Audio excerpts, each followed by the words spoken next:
Zero to god level. Chapter 3094।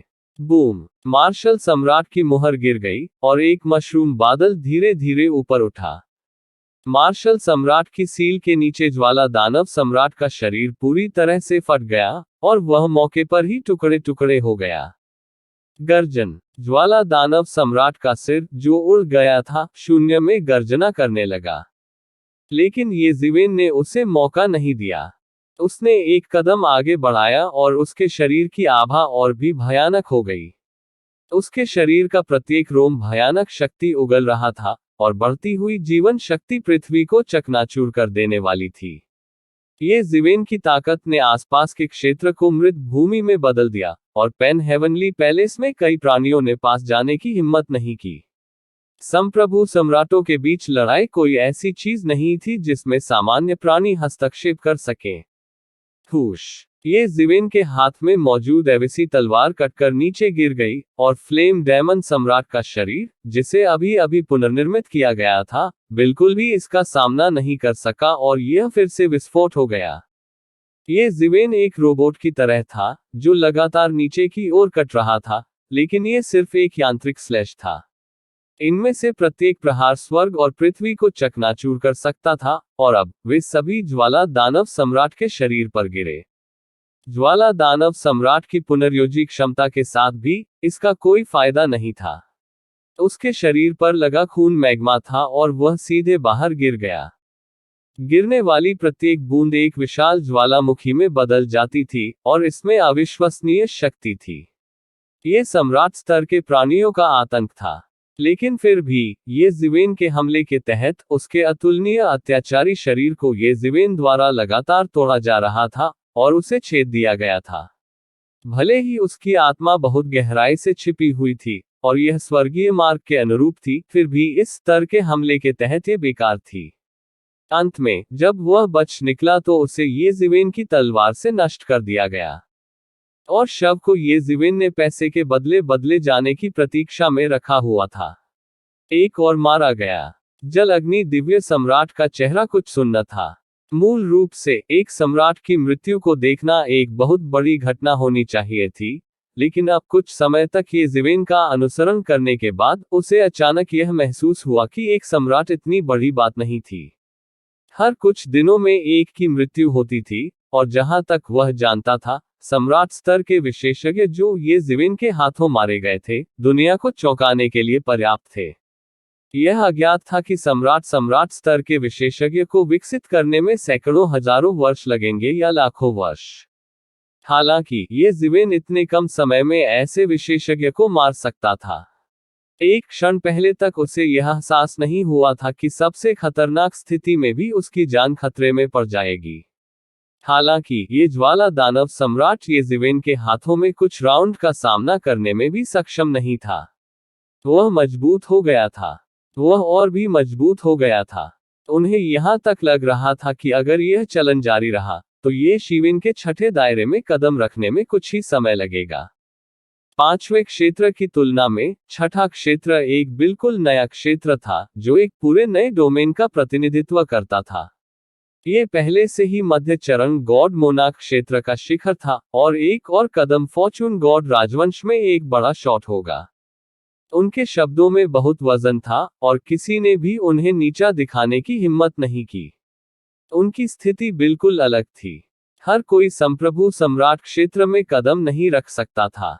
हालांकि संप्रभु सम्राट क्षेत्र की उन्नति के लिए समय की आवश्यकता थी, लेकिन इसका मतलब यह नहीं था कि यह उपयोगी था। अनगिनत वर्षों के बाद भी कई लोग संप्रभु सम्राट क्षेत्र के पहले चरण में थे। इस तरह की बात बहुत आम थी।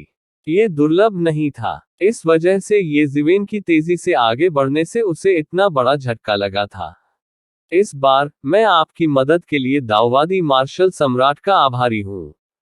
जल और अग्नि के पवित्र सम्राट के चेहरे पर शर्मिंदगी के भाव थे। इतने कम समय में उसे येज़िवेन ने 2 बार बचाया था। मुझे यही करना चाहिए। पानी और आग के दाववादी मार्शल सम्राट को इसके बारे में चिंता करने की जरूरत नहीं है, येज़िवेन ने कहा। हालांकि वह जल और अग्नि के पवित्र सम्राट से परिचित था, लेकिन इसका मतलब यह नहीं था कि वह निश्चित रूप से मदद करेगा। यदि दूसरा पक्ष कोई विदेशी प्राणी नहीं होता, बल्कि फॉर्चून गॉड राजवंश का एक संप्रभु सम्राट होता, तो ये जीवेन आवश्यक रूप से मदद नहीं करता। फॉर्चून गॉड राजवंश विदेशी प्राणियों के साथ युद्ध में था, और दोनों पक्ष पहले से ही असंगत थे।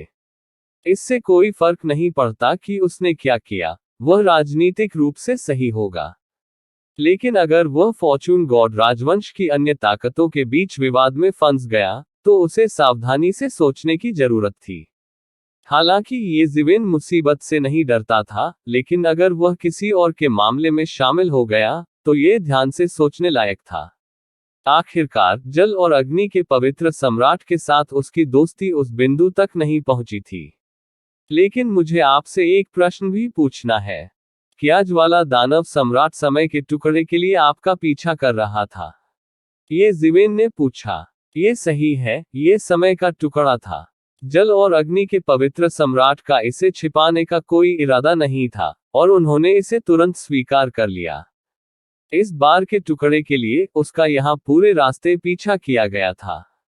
यदि वह ये जीवेन से नहीं मिला होता तो परिणाम अकल्पनीय होते। वह नहीं जानता था कि भागने के लिए उसे कितनी कीमत चुकानी पड़ेगी।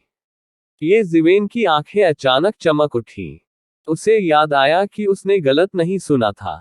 ये सचमुच समय का टुकड़ा था। अगर यह कुछ और होता तो शायद यह उसे लुभाने में सक्षम नहीं होता। लेकिन समय का टुकड़ा अलग था, क्योंकि वह कुछ ऐसा था जिसे वह इतने समय से टाइम रॉब की मरम्मत के लिए ढूंढ रहा था। टाइम रॉब अपराध और रक्षा दोनों में अद्वितीय था, लेकिन इसी तरह इसकी सामग्री को ढूंढना बहुत मुश्किल था। सबसे महत्वपूर्ण था समय का टुकड़ा। ये जीवेन ने कई वर्षों तक इसकी खोज की, लेकिन उसे यह नहीं मिला। अब जब उसे समय के टुकड़े के बारे में जानकारी थी, तो वह कैसे लुभाता नहीं। क्या मैं पूछ सकता हूँ, दाओवादी मार्शल सम्राट, आपको ये समय का टुकड़ा कहाँ मिला? ये जीवेन ने पूछा। दाओवादी मार्शल सम्राट अभी भी नहीं जानता। जल और अग्नि के पवित्र सम्राट ये जीवेन को कुछ आश्चर्य से देखने से खुद को नहीं रोक सके और फिर तुरंत प्रतिक्रिया व्यक्त की। मैं देख रहा हूँ। दाओवादी मार्शल सम्राट इस दौरान बंद दरवाजे के प्रशिक्षण में रहा होगा, इसलिए आपने बाहरी दुनिया पर ध्यान नहीं दिया। अन्यथा मुझे आपको बताने की जरूरत नहीं है, दाओवादी मार्शल सम्राट को भी पता होना चाहिए। फिर मैं सिर्फ एक सांप के पैर बनाऊंगा और आपको बताऊंगा। जल और अग्नि के पवित्र सम्राट ने सब कुछ समझाया। तभी ये जीवेन को पता चला कि कुछ वर्षों के दौरान वह बंद दरवाजे के प्रशिक्षण में थे। पेन हेवनली पैलेस में एक और बड़ी घटना घटी थी।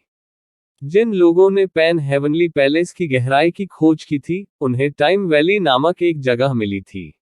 इस स्थान पर समय के टुकड़े थे और इसने कई संप्रभु सम्राटों और सम्राट स्तर के प्राणियों का ध्यान आकर्षित किया था। समय का नियम दुनिया के सबसे रहस्यमय और समझने में कठिन कानूनों में से एक था। आमतौर पर लोग इसे केवल हवा से ही समझ सकते थे, और दक्षता बेहद सीमित थी। लेकिन अगर वे समय का टुकड़ा प्राप्त कर सकें, तो गति पूरी तरह से अलग होगी। समय भगवान अतीत में समय कानून की मदद से सम्राट बन गए थे, और उन्होंने अतीत में समय कानून का एक टुकड़ा प्राप्त किया था। बाद में ये जीवेन ने इस टुकड़े का उपयोग शैतान के पंखों को अंतरिक्ष पंखों से समय पंखों तक निकालने के लिए किया था। अगर उसने समय के टुकड़ों की मदद से टाइम मैजिक रॉब को परिष्कृत नहीं किया होता तो वह इसे कैसे पूरा कर पाता? ये बिल्कुल असंभव था। इससे अनगिनत लालची निगाहें पैदा हो गई थीं। हालांकि टाइम वैली में समय के कई टुकड़े थे। ये सामान्य ज्ञान था कि जिन देवताओं ने दाव हासिल कर लिया था, उन पर समय का प्रभाव मौजूद नहीं था। वे पहले ही समय की नदी को पार कर चुके थे, और जीवन और मृत्यु से बच गए थे। उनका जीवन काल दुनिया के समान ही था। हालांकि समय के इन टुकड़ों के बीच कुछ भयानक टुकड़े भी थे जो संप्रभु राजाओं को भी प्रभावित कर सकते थे। सम्राट स्तर के जीवन रूप अत्यंत शक्तिशाली थे। हालांकि वे जीवन और मृत्यु को नहीं देख सकते थे, फिर भी वे मरने तक अपनी सबसे शक्तिशाली स्थिति बनाए रख सकते थे। हालांकि वे अभी भी समय के नियमों के इन टुकड़ों द्वारा हड्डियों के ढेर में बदल दिए गए थे। ऐसे संप्रभु सम्राट भी थे जो लापरवाह थे और टुकड़ों में काट दिए गए, और दुखद रूप से मर गए। यहाँ तक कि कई शक्तिशाली प्राचीन दुष्ट जानवर भी थे जो समय के नियम के साथ पैदा हुए थे, और वे बेहद खतरनाक थे। समय का टुकड़ा प्राप्त करना आसान नहीं था। इस वजह से जल और अग्नि के पवित्र सम्राट इस समय के टुकड़े को प्राप्त करने के बाद हार मानने को तैयार नहीं थे, और इसके बजाय लड़ना पसंद करेंगे। समय और स्थान ब्रह्मांड था, और बाकी सब कुछ ब्रह्मांड के भीतर ही था। समय के नियम से कई अन्य नियम निकाले जा सकते हैं। इस समय खंड पर भरोसा करते हुए उसके पांचवें क्षेत्र में प्रवेश करने की संभावना निस्संदेह बहुत बढ़ गई थी। संक्षेप में, मेरे समय का टुकड़ा समय की घाटी में पाया गया था। आपकी ताकत के साथ समय के टुकड़े को पकड़ना बिल्कुल भी समस्या नहीं होनी चाहिए। जल और अग्नि का पवित्र सम्राट थोड़ा सतर्क था, उसे डर था कि ये जीवन अचानक शत्रुतापूर्ण हो जाएगा। उनके रिश्ते के साथ यह कोई सामान्य रिश्ता नहीं होगा। हालांकि जब समय के टुकड़े जैसी किसी दिव्य वस्तु की बात आती है, तो जरूरी नहीं कि ऐसा ही हो। हालांकि जल और अग्नि के पवित्र सम्राट ने इसे बहुत अच्छी तरह से छुपाया था, फिर भी ये जीवन ने इसे देख लिया। हालांकि उन्होंने इसकी परवाह नहीं की। आखिरकार, अगर उसने पहले 2 बार पानी और आग के पवित्र सम्राट को नहीं बचाया होता, तो उन्हें केवल अजनबी माना जा सकता था जो संयोग से मिले थे। पवित्र सम्राट के लिए उस पर भरोसा न करना सामान्य बात थी। समय का नियम। ये जीवेन ने अपनी आंखें सिकोड़ ली। क्या आपने अभी कहा कि एक सम्राट स्तर का प्राणी समय के नियम के प्रभाव में सीधे कंकाल में बदल गया? हाँ, ये सही है। ये बहुत खतरनाक है। यही कारण है कि मैं समय के नियम के उन बड़े टुकड़ों को छूने की हिम्मत नहीं करता। मेरे हाथ में वह टुकड़ा समय की घाटी में एक भयंकर जानवर को मारने के बाद प्राप्त हुआ था। पवित्र सम्राट जल और अग्नि ने कहा। दूसरे शब्दों में, समय का टुकड़ा सम्राट स्तर के आसपास के समय को भी प्रभावित कर सकता है। ये जीवेन ने अपने होंठ भींच लिए। अचानक उसे एक बेहद पागलपन भरा विचार सूझा। समय के टुकड़े में ये खेती को भी गति दे सकता है। क्या? जल और अग्नि के पवित्र सम्राट की आंखें येजिवेन को घूरते हुए चौड़ी हो गईं। उसे ये उम्मीद नहीं थी कि येजिवेन के पास इतना पागलपन भरा विचार होगा। दाओवादी मार्शल सम्राट, मजाक मत करो। हो सकता है कि आपने स्वयं इसका अनुभव नहीं किया हो, इसलिए आप नहीं जानते। हालांकि समय का प्रवाह हमारे लिए सम्राट स्तर के प्राणियों के लिए कोई मायने नहीं रखता। सम्राट स्तर के प्राणियों के विपरीत जो तुरंत बदल सकते हैं हड्डियों में, समय का नियम बहुत संक्षारक है। यह कोई मजाक नहीं है।